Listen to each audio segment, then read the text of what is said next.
Assalamualaikum warahmatullahi wabarakatuh.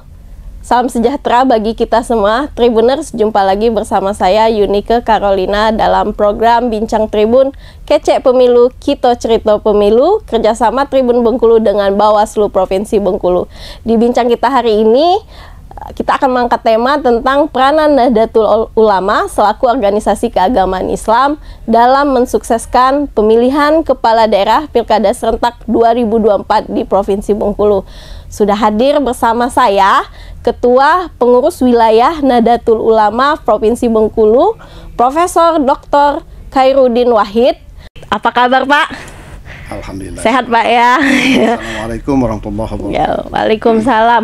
Ya, jadi Tribuners, beliau ini selain Ketua PWNU di Provinsi Bengkulu juga merupakan guru besar di kampus Universitas Islam Negeri Fatmawati Bengkulu atau UINFAS Bengkulu, dan merupakan warek 1 bidang akademik, wakil rektor 1 bidang akademik di UINFAS Bengkulu. Jadi Tribuners, langsung aja kita bincang-bincang dengan Pak Prof terkait tema kita hari ini, bagaimana peran Nahdlatul Ulama dalam mensukseskan pilkada.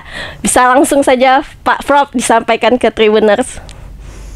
Ya, pertama Nahdlatul Ulama tentu saja secara keseluruhan memang terlibat aktif terhadap pelaksanaan pilkada langsung tahun 2024 dan begitu juga pilkada-pilkada sebelumnya, termasuk pemilu DPR RI, termasuk pemilu presiden dan sebagainya. Kita selalu aktif karena kita memang Nahdlatul Ulama itu mitra pemerintah. Ya. Artinya kita juga berperan dalam semua program ataupun kegiatan pemerintah, termasuk pesta demokrasi yang digelar 5 tahun sekali ini ya, Pak Prof. Ya. Pak, apa sih yang mendorong Nahdlatul Ulama untuk terlibat aktif dalam Pilkada 2024 di Provinsi Bengkulu ini khususnya? Iya, pertama memang NU itu adalah bagian yang tak terpisahkan dari bangsa ini. Ya. Nah, oleh karena itu maka kita sampai hari ini merupakan mitra yang sangat baik pemerintah, apapun programnya. Ya, termasuk ini kan yang namanya pemilu itu untuk menentukan masa depan bangsa Indonesia. Minimal itu 5 tahun ke depan. Oleh karena itu kita merasa berkewajiban untuk mensukseskan bermacam-macam pemilu itu, baik pemilu presiden, wakil presiden, pemilu legislatif, pemilu kada yang insya Allah sebentar lagi akan kita gelar secara serentak. Jadi itu yang membuat kita harus, maksud saya Nahdlatul Ulama harus terlibat aktif untuk mensukseskan pemilu tersebut. Pemilu, karena ini 5 tahun sekali. Kita juga selaku mitra pemerintah juga ya Pak ya, NU ya Pak. Makanya penting kalau kita ikut mensukseskan agenda 5 tahun sekali ini ya Pak. Pak, ini bagaimana NU sendiri mempersiapkan anggotanya untuk berpartisipasi dalam proses demokrasi ini, termasuk dalam pengawasan ini Pak? Iya, NU itu pertama partisipasi langsung, artinya terlibat langsung, yang ditandai dengan banyak kader-kader NU yang menjadi penyelenggara, baik KPU pusat maupun daerah, dan Bawaslu juga begitu, baik yang Bawaslu maupun Bawaslu pusat nasional maupun Bawaslu yang ada di daerah-daerah. Itu banyak sekali kader-kader kita yang jadi penyelenggara Pak ya? Penyelenggara. Enggak ya. Nah, sampai ke level terendah. Panwascam dan PPK, KPPS kayak itu ya Pak. Itu ada kader-kader kita terlibat di situ. Jadi memang udah mempersiapkan anggota kita untuk ikut terlibat langsung, baik sebagai mungkin pemilih aktif ataupun penyelenggara kita ini Pak ya. Selalu Pak ya. Selalu kita persiapkan kader-kader terbaik. Ya. Nah, ini tadi selaku penyelenggara kan Pak, mulai dari tingkat paling bawah sampai yang level atas. Nah, kalau ini berbicara tentang calon kepala daerah ini Pak, ada nggak Pak kader kita yang mencalon khususnya di Pilkada Bengkulu ini di 10 kabupaten kota ya kan Pak, yang saat ini sedang berjalan kampanyenya. Iya. Ada beberapa calon kepala daerah dan wakil calon kepala daerah, baik dan mulai dari kabupaten kota sampai ke gubernur itu ada kader-kader kita, tapi tidak saya sebutkan di sini, nanti dikira kampanye. Ada Pak ya. Nah, untuk sikap NU sendiri Pak dengan kader yang ikut kontestasi di Pilkada Bengkulu 2004 ini seperti apa Pak? Ya karena kita merasa mempunyai hajat kita bersama dan ini harus sukses. Tidak ada pelanggaran atau meminimalisir sedapat mungkin, sekuat mungkin untuk terjadi pelanggaran. Oleh karena itu maka NU juga tidak mungkin memproklamirkan misalkan mengikut kampanye dan sebagainya untuk calon-calon tertentu, mendeklarasikan mendeklarasi misalkan secara terang-terangan NU mendukung ini secara tentu tidak, tapi secara intern organisasi ya tentu ya NU karena ini kadernya yang dicalonkan, saya bilang harus dukung kader dong Pak ya. Ya kader-kader terbaik kita untuk calon kepala daerah ya tentu saja secara hak masyarakat kita dorong untuk mendorong kader-kader NU, tapi dengan cara-cara yang benar. Nggak memaksa gitu Pak ya. Tentu saja seperti itu. Itu juga dalam rangka kita menjaga netralitas tadi Pak ya, nggak terang-terangan mendeklarasi tadi ya. Kenapa? Karena NU itu organisasi keagamaan, organisasi kemasyarakatan, jadi bukan partai politik. Hanya partai politik saja yang boleh mengusung, kemudian kampanye dan sebagainya. Tapi kalau selain itu kan nggak boleh. Kita harus menjaga itu. Kalau warga NU-nya sendiri Pak, dibebaskan nggak kalau misalnya ini dia mungkin ada pilihan lain, bukan kadernya NU, tapi dia orang NU sendiri. Cuman dia mungkin saudaranya yang mencalon. Ya tentu kita bebaskan. Kita bebaskan tentu Pak ya. Kita bebaskan. Tadi. Justru kalau kita paksaan kan kita juga memelihara kok malah kita yang melanggar kan itu.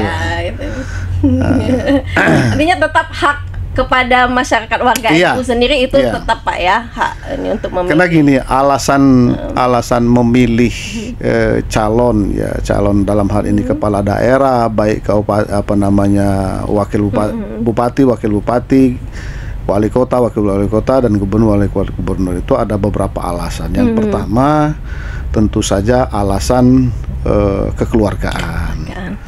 Yang kedua alasan kekerabatan. Yang ketiga ya alasan organisasi, satu organisasi kan ya yang sebetulnya seharusnya, tapi ini kan kecil. Alasan karena melihat program-program ke depan itu sebetulnya yang paling penting. Alasan memilih itu jadi melihat program-program dia yang bisa tentu saja mensejahterakan masyarakat dan sebagainya. Nih Pak, kita berbicara tentang peran NU sendiri dalam meningkatkan partisipasi pemilih Pak. Gimana Pak, ada cara dari PWNU Bengkulu? Tentu saja ini sebagai himbauan moral ya, justru warga NU itu kita wajibkan. Wajib ya. Wajib artinya berdosa kalau nggak menggunakan hak pilihnya itu. Iya, warga NU dengan ketua PWNU-nya wajib menggunakan hak pilihnya di hari pencoblosan tanggal 27 November nanti ya Pak. Nah itu cara kita untuk meningkatkan partisipasi pemilih ya Pak, dengan mengajak warga NU khususnya untuk menggunakan hak pilihnya nanti. Iya, partisipasi politik itu juga sangat-sangat penting karena itu kan menyangkut kredibilitas pimpinan ke depan. Kalau yang memilih sedikit, artinya kan kurang kredibel kan itu. Oleh karena itu maka harus kita meningkatkan partisipasi masyarakat untuk memilih calon-calon kepala daerah ke depan. Itu untuk meningkatkan partisipasi pemilih. Kalau dalam rangka pengawasan, Pak, ini kan Bawaslu sendiri ada program, kalau nggak salah itu pengawasan partisipatif yang melibatkan masyarakat umum dalam mengawasi pelaksanaan pilkada. Nah, dari NU sendiri seperti apa, Pak, terkait pengawasan itu? Kalau dalam Islam yang terbaik itu adalah pengawasan melekat itu artinya kan kesadaran diri masing-masing individu untuk tidak melakukan pelanggaran dalam pemilu. Nah, kemudian tentu saja kita harus mengikuti aturan-aturan yang ada. Oleh karena itu memang masyarakat, khususnya masyarakat NU, ya secara bertahap terus kita melakukan pencerdasan supaya mereka tidak melakukan pelanggaran. Kalau NU yang saya sebutkan tadi sebagai partisipasi aktif, kemudian justru melakukan pelanggaran, ini kan naif sekali. Oh iya. Ya. Artinya kalau memang warga NU yang melihat atau menemukan pelanggaran sendiri itu lebih baik silakan melapor ke Panwascam atau Bawaslu terdekat gitu ya, Pak. Iya, sebatas itu. Iya, sebatas. Tapi nanti ketika sudah terjadi pelanggaran, maka kan ada ranahnya lain. Karena ada ke Bawaslu itu tadi, Pak, Panwascam kita pertama antisipasi. Antisipasi. Kan pencegahan. Jadi itulah makanya kita melakukan pencerdasan kepada masyarakat, jangan sampai melanggar. Kemudian ketika kita melihat pelanggaran itu, tentu saja kita tidak boleh diam.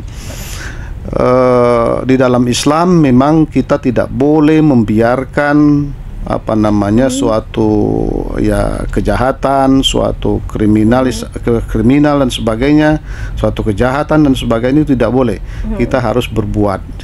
Jangan pernah membiarkan pelanggaran dalam hal ini dalam pemilu yang akan datang ini. Kalau kerjasama dengan organisasi lain nih, Pak, udah sejauh mana, Pak, dalam untuk mensukseskan Pilkada serentak 2024 ini? Ya, kerjasama kita terus dilakukan, baik itu terhadap sesama organisasi kemasyarakatan keagamaan seperti Muhammadiyah, Tarbiyah Islamiyah, kemudian Al-Irsyad dan sebagainya, terus kita lakukan. Minimal kita melakukan komunikasi aktif bagaimana supaya pilkada ini betul-betul terlaksana secara baik, meminimalisir sedapat mungkin atau sekecil mungkin ada pelanggaran-pelanggaran. Kalau untuk kontribusi dalam menjaga keamanan dan ketertiban selama pilkada berlangsung ini, Pak, seperti apa nanti kontribusinya dari NU, Pak, untuk menjaga keamanan, ketertiban? Iya, kita kan ada Banser. Ada Banser ya, Pak. Ya, kita itu ada badan otonom yang disebut Ansor. Nah, di Ansor itu ada Banser, barisan Ansor Serbaguna. Bapak ketua 2 periode Ansor ya, Pak? Iya, saya sebelumnya kebetulan pernah 2 periode ketua wilayah Gerakan Pemuda Ansor. Ya. Dan ini jelas fungsi pengamanannya nanti terutama itu kepada Bansernya itu fungsi pengamanannya. Nanti untuk ketertiban dan keamanan sendiri kita bisa menurunkan Banser kita sendiri ya, Pak. Iya. Untuk tentu saja kita karena ini domainnya aparat oleh karena itu kita kerjasama sama aparat. Ya, jadi seperti itu. Jadi tidak seperti misalnya kita berjalan sendiri, itu kita selalu kerjasama sama aparat. Kalau diminta bantuan untuk mengamankan, kita siap, Pak ya. Namanya Banser itu kan barisan serbaguna, selalu siap. Selalu siap. Kalau untuk tantangan terbesar yang dihadapi NU dalam mensukseskan Pilkada 2024 ini apa, Pak? Tantangan terbesar? Saya kira nggak ada. Nggak ada ya, Pak? Nggak ada. Cuman kan secara masyarakat ini kan yang paling merugikan diri sendiri sebetulnya, dan ini ya ke depan kita sama-samalah seluruh komponen bangsa ini soal money politik. Oh ya, itu saja yang sebetulnya yang sangat apa namanya, sangat disayangkan. Karena kalau yang lain ya, seperti misalnya soal suara, penggelembungan suara dan sebagainya, karena sistemnya sudah bagus, itu kecil kemungkinan soal penggelembungan suara dan sebagainya, karena sistemnya semakin bagus. Tapi yang susah memang untuk memberantasnya ini ya money politik ini. Money politik untuk meningkatkan kesadaran masyarakat sendiri itu. Oleh karena itu maka apa yang kita lakukan yaitu tadi kita memberikan advokasi kepada masyarakat bahwa money politik itu justru merugikan diri sendiri. Dan tidak hanya kita yang ada sekarang, tapi untuk generasi-generasi berikutnya ini sangat merugikan. Karena itu maka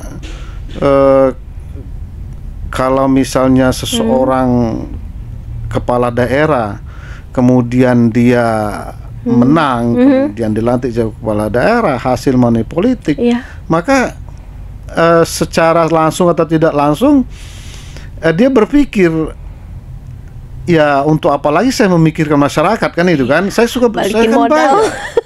Balikin modal dulu ya Pak. Nah, itu yang membahayakan itu. Bahaya. Oleh karena itu maka kalau ada teriak-teriak ini apa namanya kepala daerah tidak memikirkan masyarakat dan sebagainya, ya salah Anda sendiri. Kenapa dulu memilih yang bayar itu. Yang bayar hanya karena 100-200 5 tahun masa depan daerah kita nggak tahu ya Pak. Harapan Pak NU sendiri dari Pak Prof untuk Pilkada 2024 di Provinsi Bengkulu Pak. Ya, khususnya Provinsi Bengkulu, baik Provinsi Bengkulu. Apa namanya kepala daerah dalam hal ini bupati, wakil bupati, wali kota, wakil kota, dan gubernur, wakil gubernur. Yang pertama kepada masyarakat kepada masyarakat kita berharap betul pemilu ini yang pertama aman. Ya. Aman artinya tidak ada gangguan yang kadang-kadang justru dari masyarakat sendiri, itu yang kita antisipasi. Gangguan keamanan. Yang kedua, sukses dalam arti penyelenggaraan. Sukses penyelenggaraan ini juga penting, dari mulai perencanaan sampai kepada tahapan-tahapan sampai ke kemudian terpilihnya kepala daerah memang harus berjalan dengan baik. Ya. Termasuk mungkin money politik tadi Pak, harapannya itu. Jangan. Ini itu kalau secara hukumnya gimana Pak? Kalau dalam pandangan Islam? Ya kalau dalam pandangan Islam jelas haram kok. Jelas haram. Itu kan menyogok namanya. Ya, baik yang disogok maupun yang disogok itu kan kenal. Ya finnar. Ya. Ar-rashi al-murtashi finnar. Jelas itu, jelas. Haram. Terakhir Pak, pesan yang ingin disampaikan kepada masyarakat Bengkulu menjelang Pilkada ini Pak, pesan. Ya, kepada seluruh masyarakat, tidak hanya warga NU ya. Mari kita sukseskan Pilkada langsung ini, Pilkada secara serentak khususnya di Bengkulu, baik itu calon gubernur dan calon wakil gubernur maupun calon wali kota, bupati dan calon wakil wali kota dan bupati. Kita betul-betul mensukseskan, yaitu yang saya sampaikan tadi, dari segi gangguan-gangguan keamanan. Jangan sampai kita melakukan hal-hal yang merugikan bangsa kita, merugikan daerah kita sendiri. Dan yang kedua adalah mensukseskan dari mulai proses pilkada itu sampai ke pencoblosan, sampai ke penetapan dan sebagainya, harus betul-betul dilaksanakan secara baik, hindari dari terutama money politik dan sebagainya. Sudah Pak, itu aja ya. Itu aja yang disampaikan. Baik, itu tadi Tribuners bincang kita bersama Profesor Khairuddin Wahid selaku Ketua pengurus wilayah Nahdlatul Ulama Provinsi Bengkulu. Jadi PWNU di sini punya peran penting dalam mensukseskan Pilkada serentak 2024 termasuk di Provinsi Bengkulu, tidak hanya sebagai pemilih yang berpartisipasi langsung saat menggunakan hak pilih pada hari pencoblosan nanti, tapi juga bisa ikut mengawasi tahapan-tahapan pelaksanaan Pilkada nantinya hingga hari pencoblosan hingga hari penghitungan suara. Dan juga tentunya ada gerakan Banser ini tadi namanya Pak ya, siap kalau memang dibutuhkan untuk pengamanan dan ketertiban pada saat pelaksanaan ataupun pencoblosan di 27 November nanti. Saya Yunike Carolina selaku host Bincang Tribun pamit undur diri, sampai jumpa di program selanjutnya. Wassalamualaikum warahmatullahi wabarakatuh. Waalaikumsalam warahmatullahi wabarakatuh.